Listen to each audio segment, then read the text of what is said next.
اعوذ باللہ من الشیطان الرجیم بسم اللہ الرحمن الرحیم ان اللہ وملائکتہ یصلون علی النبی یا ایہا الذین آمنوا صلوا علیہ وسلموا تسلیما اللہم صلی علی سیدنا ونبینا وشفیعنا ومولانا محمد وعلی آل محمد وبارک وسلم۔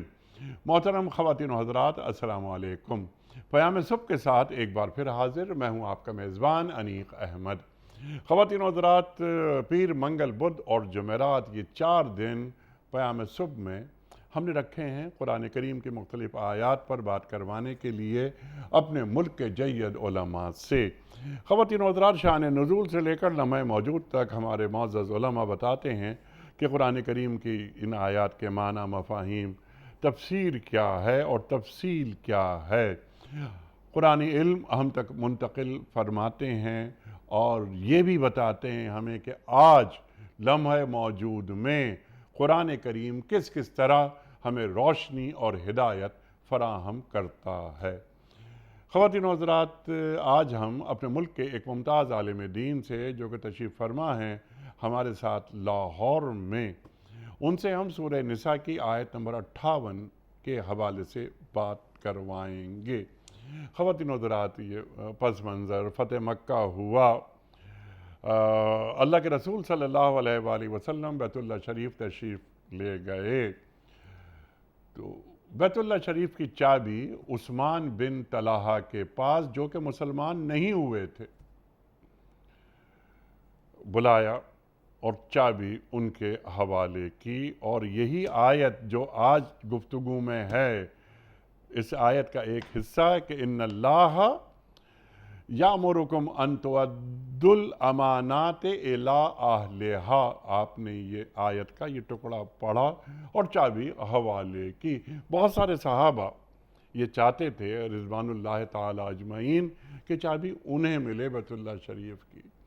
خواتین و حضرات، یعنی یہ کہ مسلمانوں، اے اہل ایمان، اللہ تمہیں حکم دیتا ہے کہ امانتیں اہل امانت کے سپرد کرو۔ پھر اللہ تعالیٰ مزید بات فرماتا ہے اسی آیت کے جو مختلف نکات سامنے آ رہے ہیں اور ان پر گفتگو کروائیں گے اپنے معزز مہمان سے، کہ اور جب لوگوں کے درمیان فیصلہ کرو تو عدل کے ساتھ فیصلہ کرو، وہ انفرادی فیصلے ہوں یا اجتماعی فیصلے ہوں۔ خواتین و حضرات، کیا ہم اپنے تمام فیصلے ہم عدالتوں تک محدود رکھ دیں گے یا ہمیں اپنی زندگیوں میں بھی عدل قائم رکھنا ہے؟ عدل اور انصاف 2 الگ الگ چیزیں ہیں۔ یہ بھی سوال رکھیں گے اپنے معزز مہمان کی خدمت میں کہ جناب والا ہمیں بتائیے کہ عدل میں اور انصاف میں کیا فرق ہوتا ہے۔ اللہ فرما رہا ہے کہ اللہ تمہیں نہایت عمدہ نصیحت کرتا ہے اور یقیناً اللہ سب کچھ سنتا اور دیکھتا ہے۔ اپنی 2 صفات اللہ تعالیٰ نے بیان فرما دی، جو کچھ تم کر رہے ہو نا، یہ میں دیکھتا ہوں، میں جانتا ہوں۔ اللہ سمیع ہے، بصیر ہے، علیم ہے، خبیر ہے۔ اور پورے قرآن کریم میں اللہ تعالیٰ بتاتا ہے، بیان فرماتا ہے کہ دیکھو تمہیں پلٹ کر میرے ہی پاس آنا ہے۔ خواتین و حضرات، بہت ساری باتیں آئیں گی، سیکھیں گے محترم ڈاکٹر محمد حماد لکھوی صاحب سے، جو کہ تشریف فرما ہیں ہمارے ساتھ لاہور سے۔ ڈاکٹر صاحب، سبحان اللہ، سبحان اللہ۔ خواتین و حضرات، میں صرف ایک بات یہ عرض کرنا چاہ رہا تھا اس حوالے سے کہ پچھلے دنوں ہمارے محترم اور ہمارے محبوب ڈاکٹر حماد لکھوی صاحب بیمار تھے اور الحمدللہ اللہ تعالیٰ نے انہیں شفا دی اور ہم سب کی دعائیں ڈاکٹر صاحب کے ساتھ ہیں۔ ڈاکٹر صاحب کو خوش آمدید کہتے ہوئے پروگرام کا آغاز اللہ تعالیٰ کے بابرکت نام سے سورہ نساء اور آیت نمبر 58۔ اعوذ باللہ من الشیطان الرجیم، بسم اللہ الرحمن الرحیم۔ ان اللہ یأمرکم ان تؤدوا الامانات الی اہلہا وَإِذَا حَكَمْتُمْ بَيْنَ النَّاسِ أَن تَحْكُمُوا بِالْعَدْلِ إِنَّ اللَّهَ نِعِمَّا يَعِظُكُمْ بِهِ إِنَّ اللَّهَ كَانَ سَمِيعًا بَصِيرًا صدق اللہ العظیم۔ مسلمانوں، اللہ تمہیں حکم دیتا ہے کہ امانتیں اہل امانت کے سپرد کرو، اور جب لوگوں کے درمیان فیصلہ کرو تو عدل کے ساتھ فیصلہ کرو۔ اللہ تم کو نہایت عمدہ نصیحت کرتا ہے، اور یقیناً اللہ سب کچھ سنتا اور دیکھتا ہے۔ خواتین و حضرات، اس سے پہلے کہ ہم رکھیں پہلا سوال محترم ڈاکٹر محمد حماد نقوی صاحب کی خدمت میں، اس سے قبل کل کے پوچھے گئے سوال کا درست جواب اور آج کا سوال آپ کی خدمت میں۔ کل کا سوال ہمارا یہ تھا کہ وہ کون لوگ ہیں جن کے بارے میں سورہ مریم میں کہا گیا ہے کہ ان پر اللہ نے شیطان چھوڑ رکھے ہیں؟ درست جواب، حق کا انکار کرنے والے۔ آج کا سوال نوٹ فرما لیجئے۔ حضرت موسیٰ علیہ السلام کو کس قوم کی طرف رسول بنا کر بھیجا گیا تھا؟ قوم عاد کی طرف، قوم سمود کی طرف، یا بنی اسرائیل کی طرف؟ جو درست جواب آپ سمجھتے ہوں روانہ فرمائیے۔ ہمارے فون نمبرز ہیں 0092213452709۔ ہمارا دوسرا فون نمبر ہے 0092234300980۔ ہمارا واٹس ایپ نمبر ہے 009232182509194۔ ڈاکٹر صاحب ارشاد فرمائیے، اللہ تعالیٰ کیا فرما رہا ہے؟ اہل ایمان کو نصیحت ہو رہی ہے۔ امانت کسے کہتے ہیں؟ امانت کے معنی کیا ہیں؟ اہل امانت کون ہوتا ہے؟ امانت پہنچانے کا طریقہ کیا ہوتا ہے؟ ارشاد۔ بسم اللہ الرحمن الرحیم۔ دیکھیں، سورہ نساء کے اندر اللہ کریم نے مختلف احکام دیے ہیں، اور اس میں خاص طور پر یہ جو آیت نمبر 58 اور 59 ہے، اس سے ماقبل جو احکام ہیں وہ بالعموم غیر مسلموں کو دعوت ہے کہ غیر مسلم جو ہیں وہ اسلام قبول کر لیں اور اسلام کے اس پاکیزہ معاشرے کا حصہ بن جائیں جو نظریاتی طور پر اور عملی طور پر جس کی تعلیم اسلام نے دی ہے۔ اور اسی کے دوران جو ہے یہ خاص طور پر یہ جو دو آیات ہیں، یہ یوں کہہ لیجئے کہ جو اجتماعی نظم ہے مسلمانوں کا، اس اجتماعی نظم کو قائم رکھنے کے لیے انتہائی بنیادی تعلیمات ہیں جو ان دو آیات کے اندر دی گئی ہیں، اور خاص طور پہ یہ والی آیت جس کو آج ہم نے اپنا موضوع بنایا ہے۔ اور اس میں اللہ کریم نے جو امانتوں کا ذکر فرمایا، امانتوں کا ذکر فرمانے سے پہلے جو یہ انداز ہے اور یہ جو اسلوب ہے، ان اللہ یأمرکم، تو یہ جو امر ہے یہ بڑا خوبصورت اسلوب ہے قرآن کا، کہ ابتدا میں فرمایا کہ اللہ تعالیٰ تمہیں امر حکم دیتا ہے، اور آیت کے اختتام پہ فرمایا ان اللہ یعظکم بہ، کہ اللہ تعالیٰ تمہیں ایک انتہائی ان اللہ نعم ما یعظکم بہ، اللہ تعالیٰ تمہیں ایک بہترین نصیحت فرماتا ہے۔ تو یہ جو نصیحت اور حکم ہے، ان دونوں کے درمیان بہت بنیادی فرق ہے، اور وہ فرق یہ ہے کہ جو امر ہوتا ہے وہ قانونی حکم ہوتا ہے، اور قانونی حکم جو ہے وہ ہر شخص کے لیے اور مخاطب کے لیے ضروری نہیں ہوتا کہ وہ اس کے لیے فائدہ مند ہو۔ اللہ کریم جو حکم دیتا ہے وہ فائدہ مند ہی ہوتا ہے، اس لیے اس کو نصیحت بھی فرمایا۔ نصیحت وہ ہوتی ہے جو مخاطب کے لیے فائدہ مند ہوتی ہے، اور امر قانونی حکم ہو سکتا ہے کہ ایک قانونی حکم ہو، کسی کو پھانسی کا حکم دیا جا رہا ہو اور وہ شخص جو ہے وہ پھانسی پہ چڑھ جائے، تو وہ کوئی اس کے لیے حکم اچھا تو نہیں ہوتا، اور اس کے لیے نصیحت اور خیر خواہی تو نہیں ہوتا۔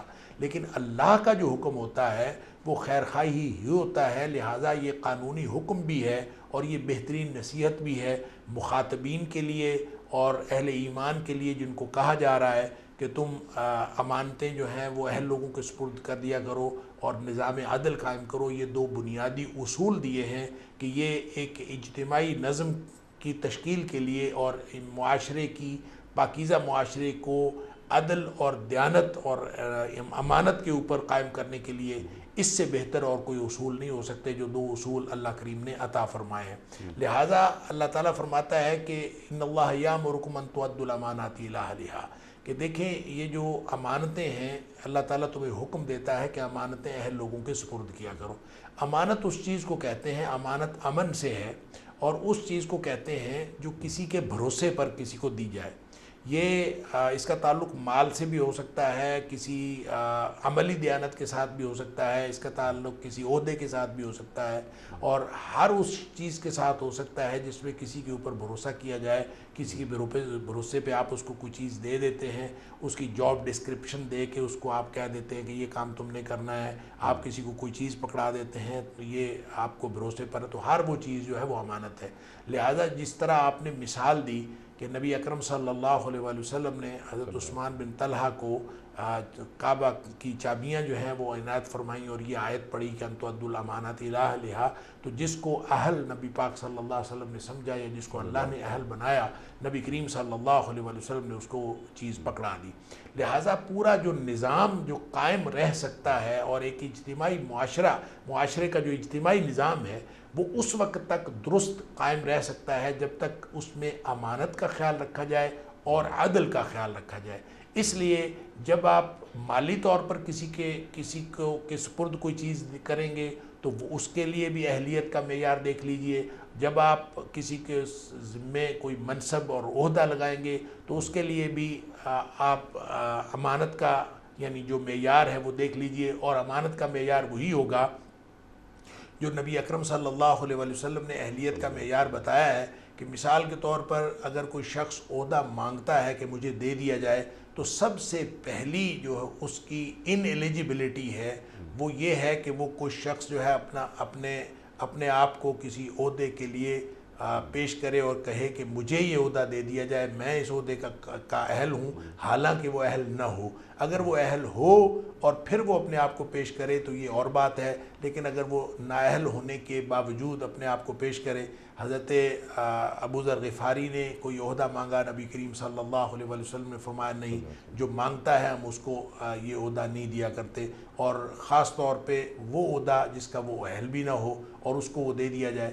یوں نبی کریم صلی اللہ علیہ وآلہ وسلم نے ایک پورا نظام قائم کیا ہے، اور قرآن نے نبی اکرم صلی اللہ علیہ وآلہ وسلم کو بھی مخاطب کر کے اور اہل ایمان کی صفات کا بھی تذکرہ کر کے والذین هم لاماناتهم وعہدہم راعون، اہل ایمان وہ ہوتے ہیں جو اپنی امانتوں کی نگرانی کرتے ہیں، اس کی نگہبانی کرتے ہیں، اور پھر اہل ایمان کو حکم بھی دیا لا تخونوا اللہ ورسولہ، اللہ اور اس کے رسول صلی اللہ علیہ وسلم کے ساتھ خیانت نہ کرو۔ اور ظاہر ہے جو شخص نبی اکرم صلی اللہ علیہ وآلہ وسلم کے ساتھ خیانت کرتا ہے تو یہ سب سے بڑی بددیانتی ہے۔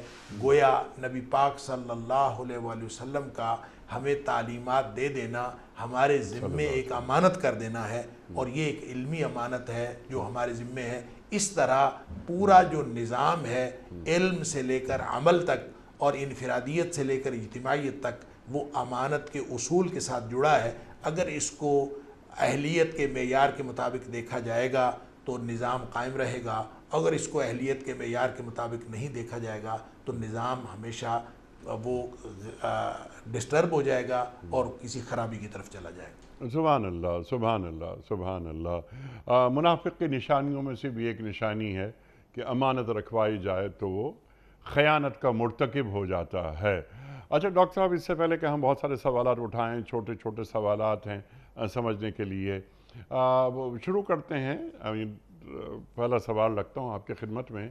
ڈاکٹر صاحب، یہ قرآن بھی ایک امانت ہے، اور جب یہ امانت وہ پہاڑوں کے پاس پہنچائی گئی تو پہاڑ نے بھی اس امانت کا بوجھ اٹھانے سے انکار کر دیا۔ اللہ تعالیٰ جو قرآن کریم میں فرما رہا ہے، خدائی امانتیں کیا کیا ہوتی ہیں، اور کیا یہ کلمہ طیبہ یہ بھی ہمارے لیے ایک امانت ہے؟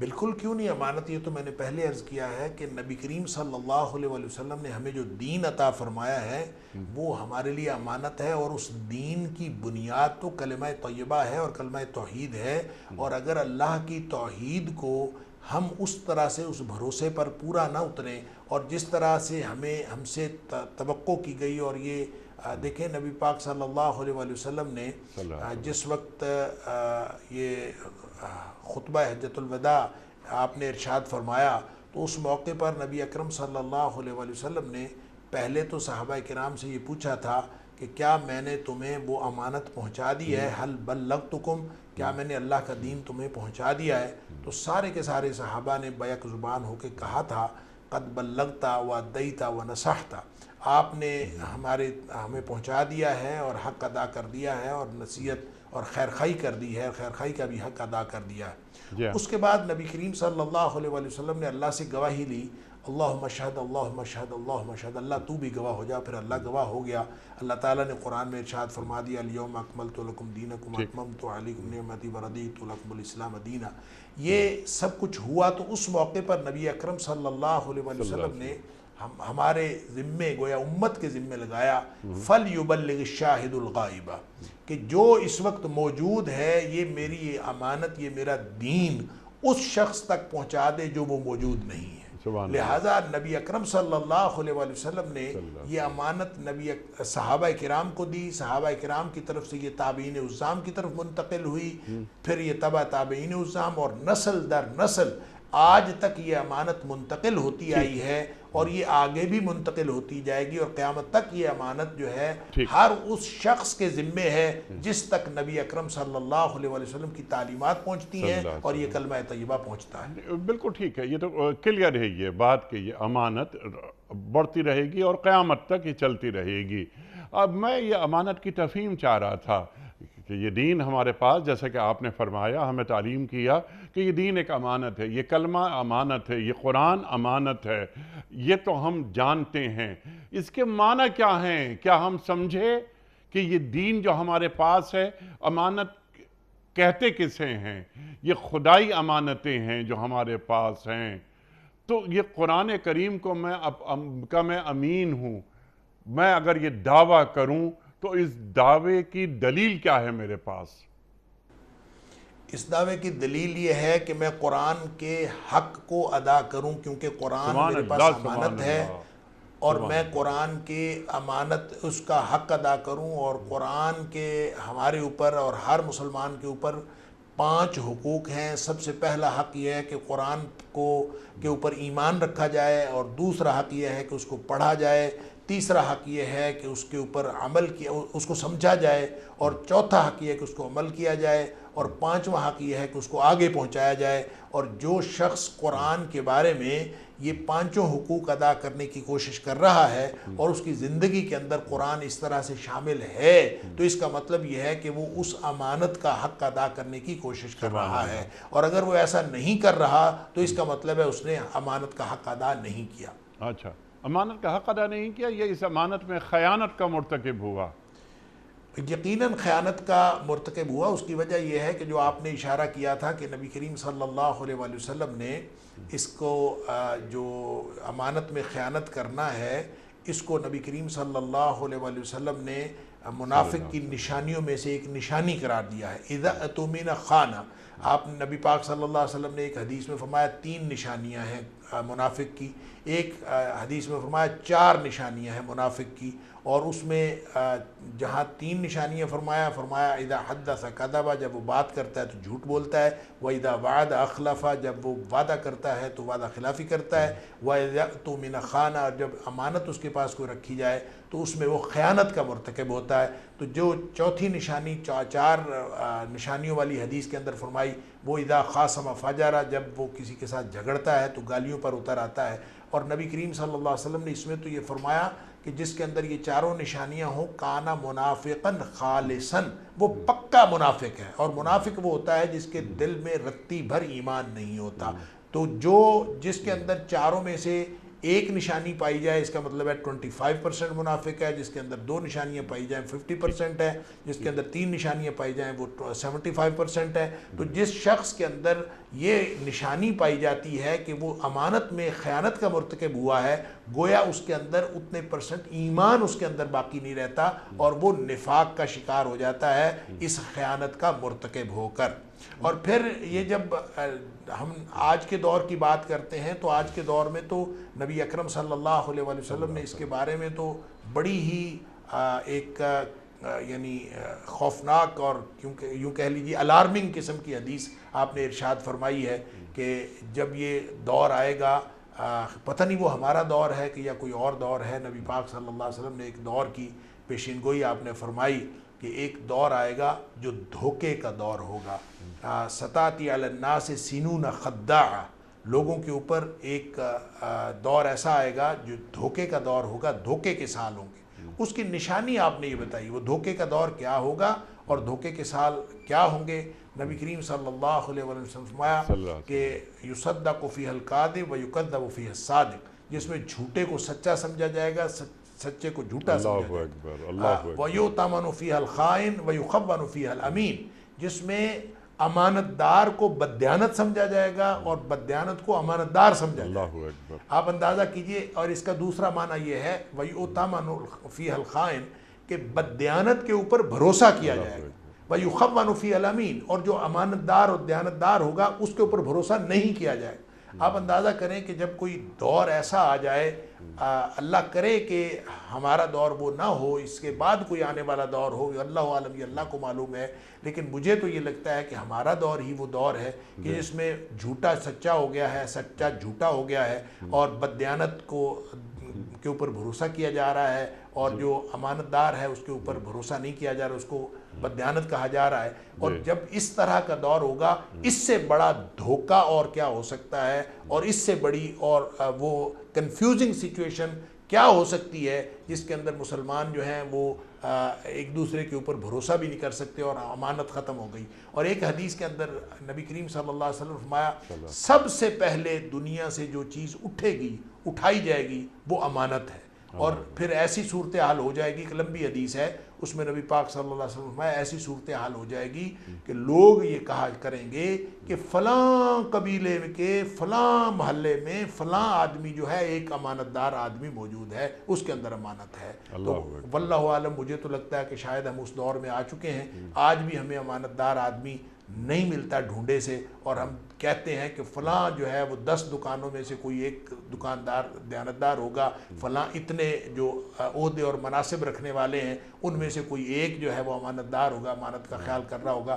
لہٰذا جب بھی وہ قرآن کی بات ہو، وہ عمل کی بات ہو، وہ کلمہ طیبہ کی بات ہو، وہ حدیث کی بات ہو، وہ اللہ کی دی ہوئی ساری نعمتوں کی بات ہو، وہ ساری کی ساری اللہ کی امانتیں ہیں۔ یہ زندگی جو ہمیں اللہ نے دی ہے یہ اللہ کی امانت ہے، یہ جسم جو اللہ نے ہمیں عطا کیا ہے یہ امانت ہے، یہ لمحے جو اللہ نے عطا کیے یہ امانت ہیں، یہ وہ ساری امانتیں ہیں کہ ان امانتوں کے بارے میں ہمیں قیامت والے دن سوال پوچھا جائے گا۔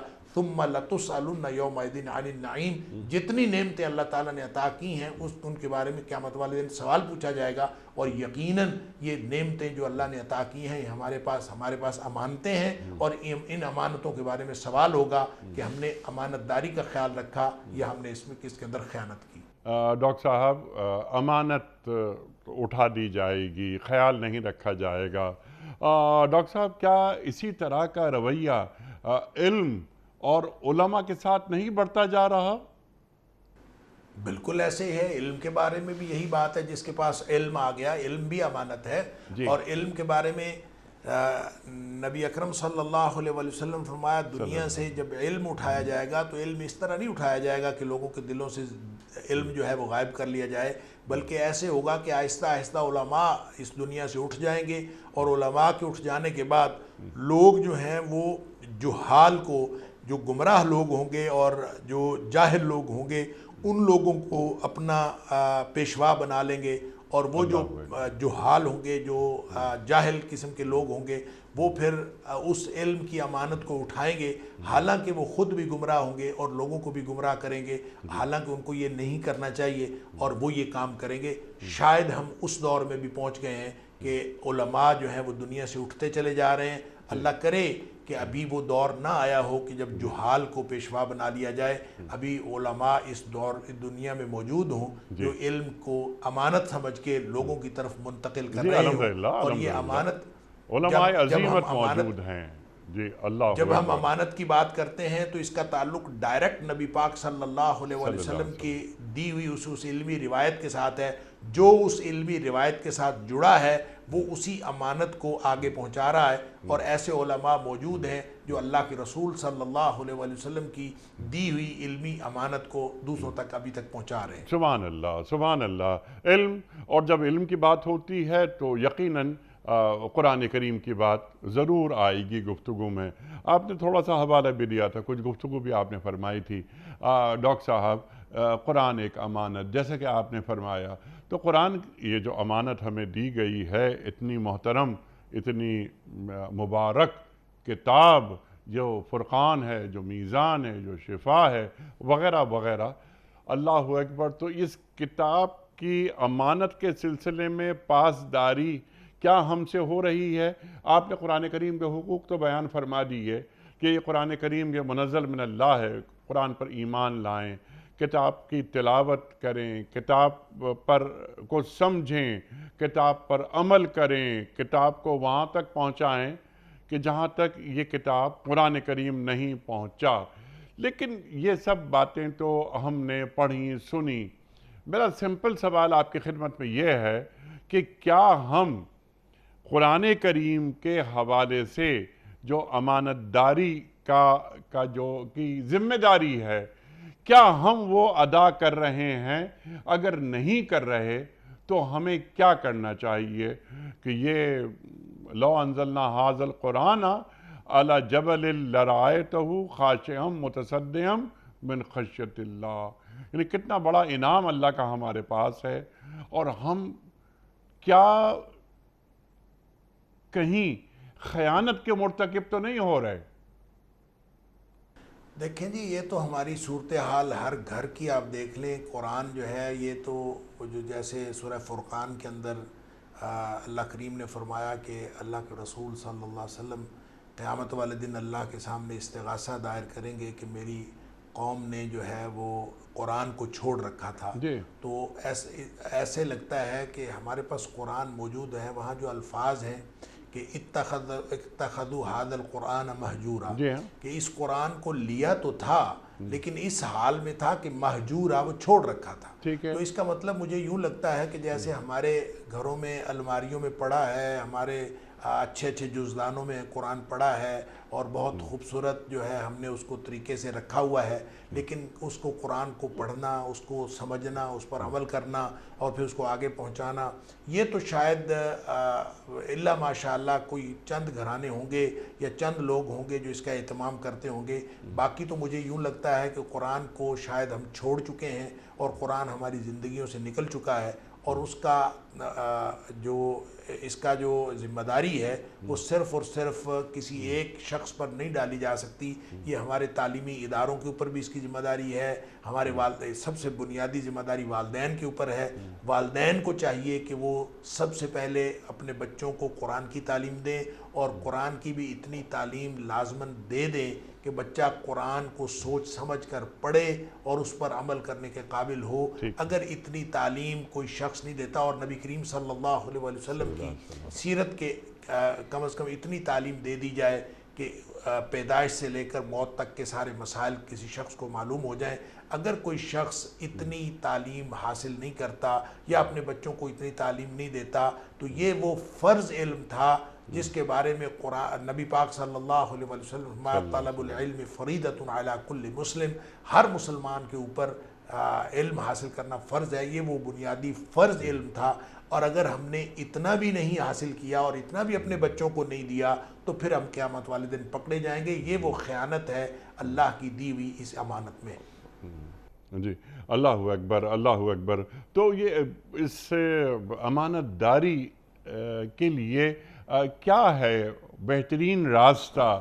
اس کے لیے کیا کیا جائے؟ ڈاکٹر صاحب ہمیں تعلیم کر دیجئے نا کہ ہم کیسے قرآن سے قربت حاصل کریں. دیکھیں سب سے پہلی بات تو یہ ہے کہ اس قرآن کو چھوڑا ہوا ہے تو قرآن کو پڑھا جائے، قرآن کو اپنے گھر کے اندر، ویسے تو میرا خیال یہ ہے کہ ہر گھر میں جی ہر شخص موجود ہے کو قرآن میں۔ فرض اور لازمی تعلیم قرآن کی دی جائے، اور گھروں کے اندر قرآن کے دروس کو جو ہے اس کی باقاعدہ ایک نظام بنایا جائے، اور بچوں میں سے ایک بچے کو عالم دین بنایا جائے۔ دیکھیں ایک ہے سبحان اللہ، اسپیشلائزیشن، سبحان اللہ۔ ایک ہے اسپیشلائزیشن اور دین کی اسپیشلائزیشن، اور ایک ہے وہ لازمی دینی تعلیم۔ جو لازمی دینی تعلیم ہے وہ تو ہر بچے کو، گھر کے ہر فرد کو دی جائے، لیکن ایک بچہ مختص کر دیا جائے جو پورا عالم دین بنے، جس کو اسپیشلائزڈ نالج جو ہے وہ دین کا دیا جائے، تاکہ یہ ہماری نسلیں جو ہیں وہ دین کے اوپر قائم رہیں، اور ایسا نہ ہو کہ اگلی نسل میں لوگ جو ہیں وہ قرآن سے اور دور ہوتے چلے جائیں۔ جی سبحان اللہ، سبحان اللہ، کیا کیا کیا تجویز ہے، اور اس کو دنیاوی تعلیم بھی ضرور دی جائے۔ بالکل صحیح۔ وہ انجینئر بننا چاہتا ہے تو وہ بنے، وہ کمپیوٹر سائنس میں جانا چاہتا ہے وہ جائے، وہ بھی پڑھتا رہے، ساتھ ساتھ اکنامسٹ بہت اچھا ہو، ڈاکٹر بڑا شاندار بنے، لیکن وہ ایک عالم دین بھی بنے، وہ ایک اسکالر بھی ہو، وہ اسے پتہ ہو کہ دین کے تقاضے کیا ہیں، اور پھر اس کے اثرات گھر پر نظر آتے ہیں۔ اور بنیادی تعلیم دین کی تو وہ تو ہر گھر میں ہونی چاہیے۔ اور کیسی دل کو ہلا دینے والی آیت آپ نے تلاوت فرمائی، اور یہ اللہ کے رسول صلی اللہ علیہ وآلہ وسلم یہ شکوہ کناں ہیں قیامت کے دن، یا رب ان قوم اتخذوا ھذا القرآن مہجورا۔ اللہ اکبر۔ ہمیں یقین ہوتا ہے، اور ہمارا آخری سہارا کیا ہے؟ اللہ کے رسول صلی اللہ علیہ وآلہ وسلم کی شفاعت ہمیں نصیب ہوگی۔ وہاں قیامت کے دن اللہ کے رسول صلی اللہ علیہ وآلہ وسلم شکوہ کر رہے ہیں کہ میری قوم نے، اللہ کے رسول صلی اللہ علیہ وسلم کی قوم، میری قوم نے اس قرآن کو چھوڑ دیا تھا۔ تو قرآن کریم کو ترجیحات میں لے کر آنا ہے، اور کم از کم 3 آیات روزانہ اگر ہر شخص پڑھے اور سمجھ کر پڑھے تو قرآن کریم پر عمل کرنا کتنا آسان ہو جاتا ہے۔ اور آپ نے وجہ فرمایا کہ کون سا گھر ہے مسلمان گھرانہ کہ جس گھر میں قرآن کریم موجود نہیں۔ ہر گھر میں قرآن کریم موجود ہے، لیکن قرآن کریم کی تلاوت کا اہتمام، اس کے سمجھنے کا اہتمام، اس پر عمل کرنے کا اہتمام، تو قرآن نظر آ رہا ہے کیا عمل میں؟ وہ انفرادی سطح ہو، اجتماعی سطح ہو، ریاستی سطح ہو، تعلیمی اداروں میں کیا قرآن نظر آ رہا ہے؟ کیا کریکلم میں قرآن نظر آ رہا ہے؟ کاش پورے پاکستان میں صبح 7 سے 8 پہلا پیریڈ صرف قرآن کا ہو، جس میں تلاوت قرآن ہو اور قرآن کریم کو سمجھا جائے۔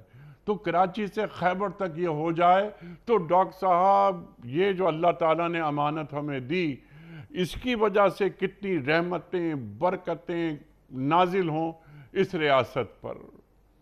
احکام قرآن کریم کے، یہ جو سود ہے، یہ جو بے پردگی ہے، یہ جو فحاشی ہے، اللہ اکبر۔ ڈاکٹر صاحب اس کو ذرا اس بات کو آگے بڑھائیے آپ کہ قرآن کریم کا حق ہم کیسے ادا کریں؟ وہ ادا ہو نہیں رہا، اجتماعی دعائیں بھی نہیں ہو رہی، اجتماعی توبہ بھی نہیں ہو رہی، اللہ سے مانگا نہیں جا رہا۔ تو وہ ریاست کا سربراہ ہو یا ایک کسان ہو، ایک ڈرائیور ہو، ایک کنڈکٹر ہو، وہ مل کر دعا مانگے اللہ سے کہ اے اللہ، ہم نے قرآن کو چھوڑا تھا، ہم قرآن کی طرف آ رہے ہیں، اس مملکت پر اپنی رحمت نازل فرما دے۔ ارشاد۔ دیکھیں جی، ڈرائیور اگر ڈرائیونگ ٹھیک نہیں کرتا تو وہ ڈرائیور ہو نہیں سکتا۔ کنڈکٹر اگر اس کو کنڈکٹر ہونا نہیں آتا، اس کو اپنا فن نہیں آتا، تو اس کو وہ نہیں ہونا چاہیے۔ قرآن یہی تو تعلیم دے رہا ہے کہ ان تؤدوا الامانات الی اہلھا، کہ جتنی بھی کوئی بھی چیز کسی کو دی جائے تو اس کے بھروسے پر دی جائے۔ جب ہم ریاست کی بات کرتے ہیں تو ریاست میں سب سے زیادہ قرآن کی عملداری نظر آنی چاہیے، اور قرآن کی عملداری کا طریقہ یہ سبحان ہے اللہ۔ کہ ہر شخص جس کو بھی آپ نے جو عہدہ دیا ہے، جس کے سپرد کوئی بھی ذمہ داری کی ہے، وہ اس کا اہل ہو۔ نبی پاک صلی اللہ علیہ وسلم سے بڑی معروف حدیث ہے کہ نبی کریم صلی اللہ علیہ وسلم سے کسی نے پوچھا تھا متی الساعہ، یا رسول اللہ صلی اللہ علیہ وسلم قیامت کب آئے گی؟ اللہ کے رسول صلی اللہ علیہ وسلم گفتگو فرما رہے تھے صحابہ کے درمیان، تو درمیان میں کسی نے یہ سوال کر دیا۔ نبی پاک صلی اللہ علیہ وسلم نے ابتدائی طور پر اس کی طرف توجہ نہیں فرمائی، جو آپ کا عام طور پہ طریقہ نہیں تھا، لیکن جب آپ نے گفتگو مکمل فرما لی تو آپ نے پوچھا این السائل، وہ پوچھنے والا کہاں ہے؟ تو اس نے پھر اٹھ کے سوال کیا متی الساعہ، کہ اللہ کے رسول صلی اللہ علیہ وسلم قیامت کب آئے گی؟ تو نبی کریم صلی اللہ علیہ وسلم نے فرمایا اذا ضیعت الامانہ فانتظر الساعہ، جب امانتیں ضائع ہونے لگیں تو پھر آپ قیامت کا انتظار کرو۔ اللہ اکبر۔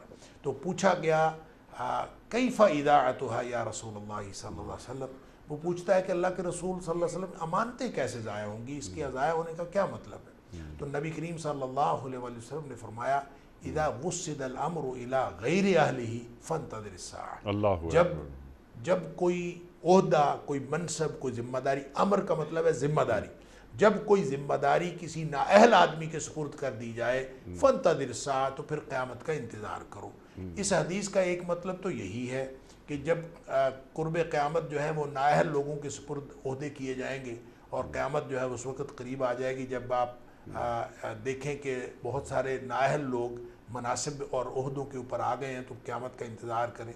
اس کا دوسرا معنی یہ بھی ہے کہ جب کسی نااہل آدمی کو عہدہ دیا جاتا ہے تو جو وہ حرکتیں کرتا ہے اور جو وہ کارکردگی پیش کرتا ہے، وہ کارکردگی اس کی قیامت ہوتی ہے، اس سے قیامت کا انتظار، فانتظر الساعہ، پھر اس سے آپ جو کچھ وہ کرے گا اس سے قیامت کا انتظار کرو۔ گویا بندر کے ہاتھ میں جب آپ چھری دے دیں گے تو وہ جو کچھ کرے گا وہ قیامت ہی ڈھائے گا، اور وہ دنیا میں جو کچھ نظام بگڑے گا، میں نے شروع میں عرض کیا تھا یہ اجتماعی نظام کے دو انتہائی شاندار اصول امانت اور عدل اس آیت کے اندر بیان کیے گئے تھے۔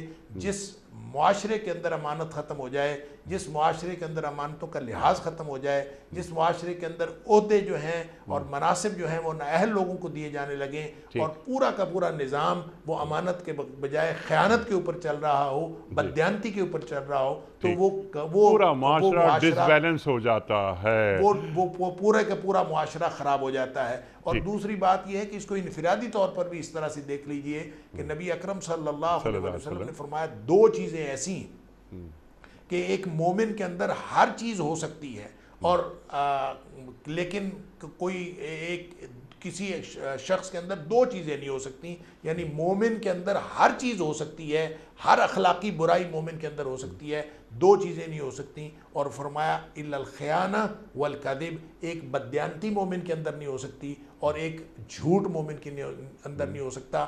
اس کا مطلب یہ ہے کہ اگر کوئی شخص بددیانتی کے اوپر اور خیانت کے اوپر زندگی گزار رہا ہے اور جھوٹ کے اوپر زندگی گزار رہا ہے، اس کا ایمان کے ساتھ کوئی تعلق نہیں۔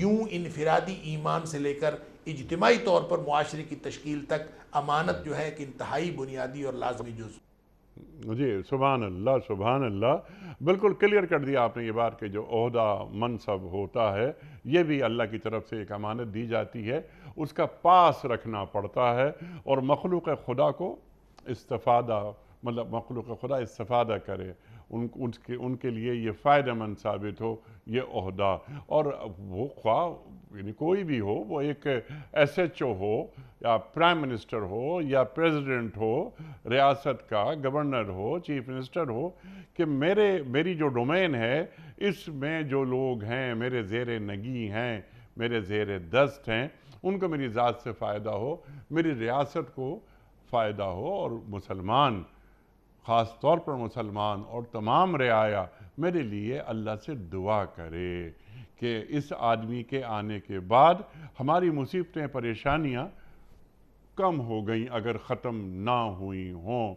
اچھا ڈاکٹر صاحب، کیونکہ اب وقت ختم ہو رہا ہے پروگرام کا اور عدل کی بات بھی ابھی آپ سے کرانی ہے، ایک سوال رکھنا چاہ رہا ہوں میں آپ کی خدمت میں، وہ یہ کہ ایک تو کسی منصب پہ خود بیٹھ جانا ہوتا ہے، انفرادی طور پر ایک عام آدمی کی کیا ذمہ داری یہ نہیں ہے کہ وہ اپنے لیے یعنی ایسا شخص منتخب کرے، اسے بھجوائے عہدے پر، کسی منصب پر کہ جو باکردار ہو، جو امانت میں خیانت نہ کرتا ہو، جو ملک و قوم کے حوالے سے دل میں درد رکھتا ہو، اور وہ یہ چاہتا ہو کہ میرے ملک میں رہنے بسنے والے خوشحال ہوں اور سکون کی نیند سوئیں۔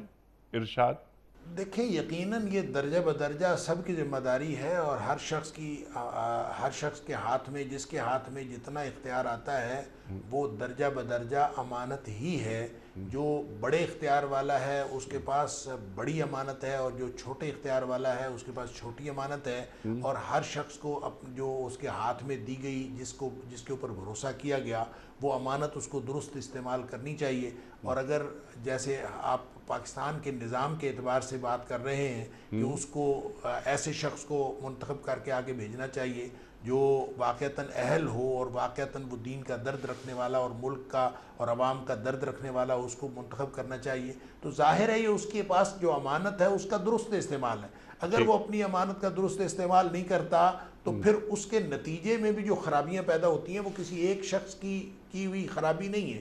دیکھیں، ایک حدیث میرے ذہن میں آ رہی ہے کہ نبی پاک صلی اللہ علیہ وسلم نے فرمایا کہ اللہ تعالیٰ کسی ایک شخص کے جرم کی سزا ساری قوم کو نہیں دیتا۔ اللہ کا قانون یہ ہے کہ اللہ تعالیٰ جو ہے وہ کسی ایک شخص کے قوم کے گناہ کی سزا جو ہے وہ ساری قوم کو نہیں دیتا، لیکن جب کوئی شخص لوگ دیکھیں کہ ان کے سامنے برائی ہو رہی ہے اور سامنے لوگ جو ہے وہ غلط کر رہے ہیں، اور وَهُمْ قَادِرُونَ عَلَىٰ أَن يُنْكِرُوهُ فَلَا يُنْكِرُوهُ، سب کچھ غلط ہو رہا ہے اور ان کے پاس یہ اختیار آئے، ان کے پاس یہ موقع آئے کہ وہ کسی برے کو برا کہہ سکیں اور اس کی برائی کو لوگوں کے سامنے عیاں کر سکیں، وَهُمْ قَادِرُونَ عَلَىٰ أَن يُنْكِرُوهُ فَلَا يُنْكِرُوهُ، اس کے باوجود وہ نہ بولے، بولنے کا موقع آئے وہ نہ بولے، ووٹ دینے کا موقع ہے وہ ٹھیک ووٹ نہ دیں، وہ اپنا حق رائے دہی ٹھیک استعمال نہ کریں۔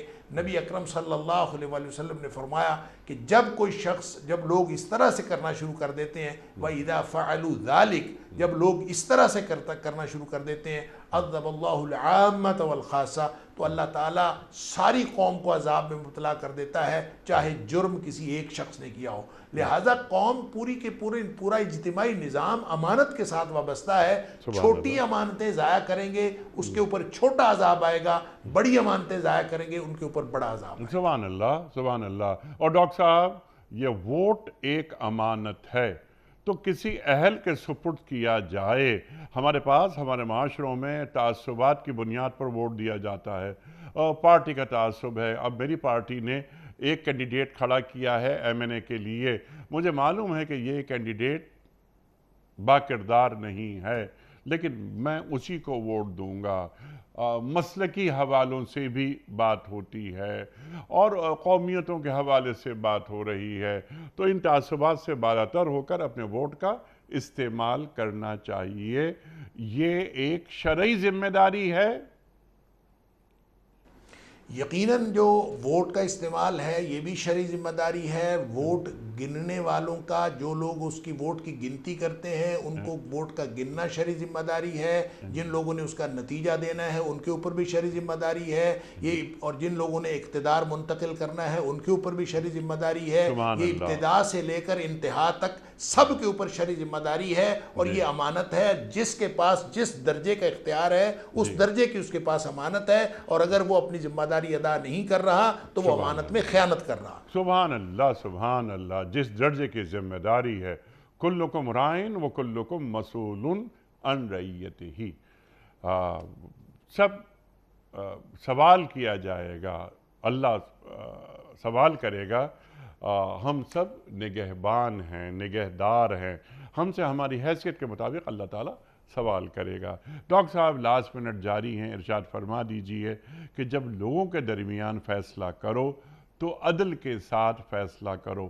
میں نے انٹرو میں ایک سوال یہ بھی رکھا تھا کہ عدل میں اور انصاف میں کوئی فرق ہے؟ ارشاد۔ دیکھیں انصاف جو ہے تنصیف سے ہے، یہ بھی عربی زبان کا لفظ ہے، اس کا مطلب ہے آدھا آدھا کر دینا، نصف نصف کر دینا، لیکن نصف نصف کر دینا یہ عدل نہیں ہوتا۔ اسلام کا جو پورا نظام ہے اور حقوق کا جو نظام ہے یہ سارے کا سارا عدل کے اوپر قائم ہے، اور عدل کا معنی ہے حقدار کو حق دینا، اور سبحان حقدار کا حق جو ہے وہ ضروری نہیں ہوتا کہ وہ برابر برابر ہو، وہ بعض اوقات جو ہے حق کسی کا 80% ہو سکتا ہے، دوسرے کا 20% ہو سکتا ہے، کسی جگہ ایک کا حق سبحان اللہ 60% ہو سبحان سکتا ہے، دوسرے کا 40% ہو سکتا ہے۔ تو حقدار کو حق دینا، اس بنیاد کے اوپر عدل کے اوپر پورا معاشرہ قائم ہے، مساوات کے اوپر، اس مساوات پہ جو غیر فطری مساوات ہے کہ سارے اس میں برابر ہوں، اس میں اللہ کا رسول صلی اللہ علیہ وسلم اور صحابی برابر ہو، صحابی اور تابعی برابر ہو، اور نیچے والے لوگ سب برابر ہوں، ماں باپ کے ساتھ اولاد کو برابری پہ کھڑا کر دیا جائے، سب کو برابری پہ کھڑا کر دیا جائے۔ یہ جو مساوات کا اور انصاف کا جو سسٹم ہے، جو نظام ہے، یہ اسلام نے نہیں دیا، اسلام نے عدل کا نظام دیا ہے۔ لہٰذا جو کمزور جج ہوتا ہے وہ آدھا آدھا کر کے جب کسی کو کہا جائے کہ یہ ایک روٹی تقسیم کر دو، اور جس کے پاس یہ جرت نہ ہو اور جس کے پاس یہ بصیرت نہ ہو کہ کس کا کتنا حق بنتا ہے اور جس کا جتنا حق بنتا ہے میں اس کو دوں، اور وہ عدل کو قائم نہ کر سکے، تو پھر وہ یہ کام کرتا ہے کہ آدھی آدھی روٹی کر کے دونوں کو دے دیں، اور وہ اس طرح سے اس کو سمجھتا ہے کہ یہ میں نے نظام قائم کر لیا ہے۔ جو کمزور جج ہے وہ روٹی کو آدھا کر کے تقسیم کرتا ہے، جو اللہ سے ڈرنے والا جج ہے وہ ہمیشہ عدل کو قائم کرتا ہے، اور عدل کا مطلب یہ ہے کہ جس کا جتنا حق بنتا ہے اس کو دے دو۔ ہو سکتا ہے پوری روٹی ایک شخص کی بنتی ہو اور دوسری شخص کو کوئی حق نہ بنتا ہو، جس کا جتنا حق بنتا ہے اس کو دے دینا، وضع شیء فی موضعہ ہی، یہ ہمارا عدل دین ہے۔ اور تقاضا کرتا ہے، ہمارے دین اور کا جہاں تقاضا ہے۔ عدل نہیں ہوتا وہاں پہ ظلم ہوتا ہے، اور معاشرے جہاں ظلم ہو وہ قائم نہیں رہ سکتے، عدل والے معاشرے قائم رہتے ہیں۔ اور عدل کا نظام وہ ہے، یہ جو میں نے پہلے بھی عرض کیا